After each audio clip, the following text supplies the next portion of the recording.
So continuing along with Big Business Monday, I have another video which is FastMap, Fast Queries, Initialization-based Vectorized HD Map Reconstruction Framework. This particular video, or this particular model, essentially takes and it reconstructs. It's for map reconstructions, specifically for like self-driving cars, is what they utilize and build it out for in this particular instance. And so you can see they utilize it for map reconstruction. Their framework, though, is very interesting overall, right? So they introduce changes and modifications to the decoder. They implement a heat map generation system and a heat map layer, which is very unique, right? And that's kind of one of the big innovations that they add. They add another unique geometric layer on top, which is what caught my eye here as well. And then they do some modifications to the attention mechanism. They add some additions to the attention mechanism overall, and they add essentially two additions to the attention mechanism, both the fine-grained cross attention as well as the coarse-grained. And then these things combined essentially formulate and make the model overall, right? And I'll get into kind of the more details of this architecture, but here's the full architecture that they implement. And then so as far as like a CNN-based decoder model, this model is very interesting, and it's very unique and very accurate overall, right? And then so interesting thing, I'm just pointing it out, they say that they released the code, C code, and more demos are available at this URL. And then so at first I was like, okay, cool, let's go to the URL. This repository is empty, wah wah. So I couldn't actually utilize the code, even though they say here that they have the code and they released the code. As of the making of this video, there's no code. So I made my own code. And then so here you go. Here's my code for FastMap, which is a heat map guided query-based object detection framework. Their pipeline, so I'm just taking like that pipeline from the research paper, very flat out, and then reconstructing it, right?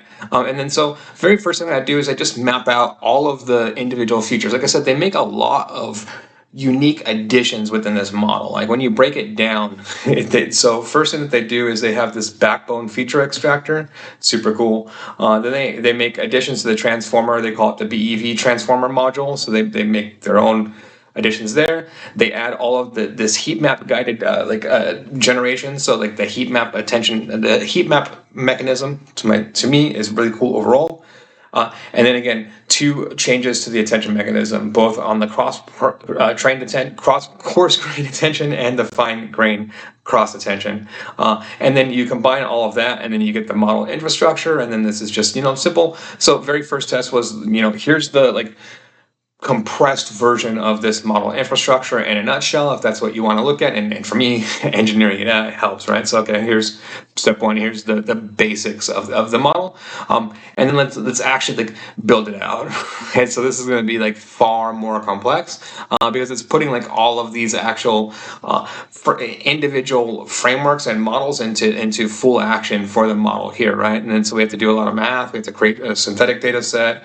We have to create the evaluation metrics overall. We're building out the framework in the model, right? So lots of functions to build and test out the model. And then in the end, I'm running it here for one epoch, and you can see each epoch took and I reduced the size of the images that it's creating, and then and I'm utilizing synthetic data, but it took 5 minutes per epoch is why I decided to do that. So each one of these tests, and I had to iterate through the code, right? So and if it was often failing on the evaluation, so I'd have to wait 5 minutes, let it go through, and then it would fail, and then I have to go through and update and adjust. So worked all of that out. And then you can see here very simplistically and very clearly how the model works, right? And then you can see here the ground truth versus the predictions.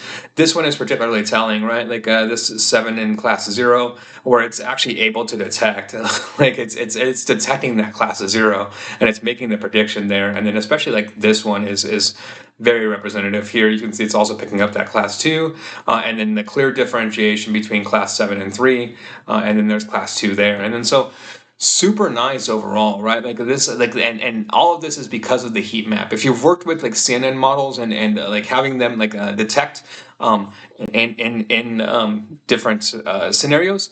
This, you can see the robustness of this overall, right? And then and then the reconstruction is very excellent, right? Like the closer to 0 the better here. And then so we're very close to 0.01. And then so like overall, I really like all of this, and I like this framework. Like, to me, it was very unique and interesting to play around with. So something I've done on this channel before, right, where I take a look at a framework and an algorithm like this and like, well, it should have been something else. I've done it like, like this, like a lot of times, like this should have been a swarm algorithm.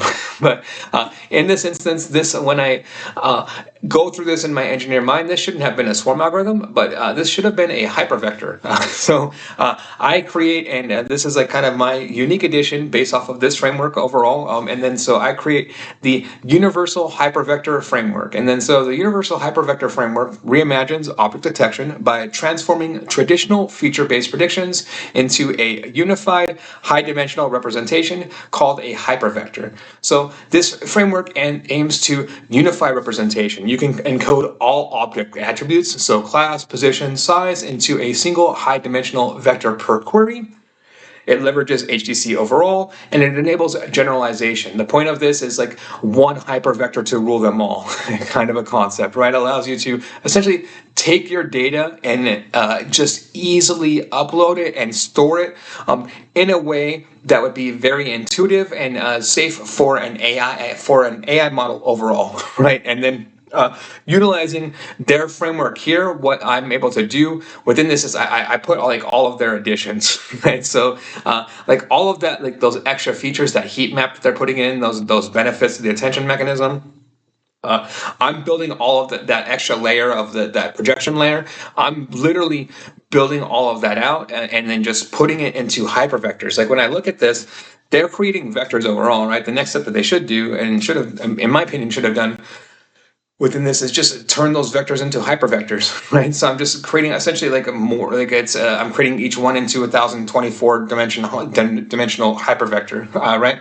And then when I do that, and then we go through, here's all of the code for it. So it's all MIT licensed. This, do whatever you want with the code here. And then we go through and look at these. These are the hypervector class, the predictions as a hypervector for these same images, right? And then to me, this is just much better overall visualization. As you can clearly see, it's a lot better separation, just as a hypervector, right? And then the beautiful thing, again, this is the way that I've built out and modified their framework, is that this is universal. So it doesn't just have to be images. This could take in images, text, etc. It's a universal hypervector creator and stores these universally as hypervectors. I know, like, personally, companies that are working on this and would be very mad at this, but it's just, I mean, literally, this, like, I see this and it's like, wow, they did it, and then here's all of their framework, right? And I just take their framework and their additions, and then I build it, and I'm like, this should have been a hypervector, and then yep, it definitely should have, and it works in that instance for universal hypervector encodings. So here you go, both the original FastMap framework and then the additions if you want to utilize it as a hypervector framework as well. And if you like this type of content, please like and subscribe. Thank you very much.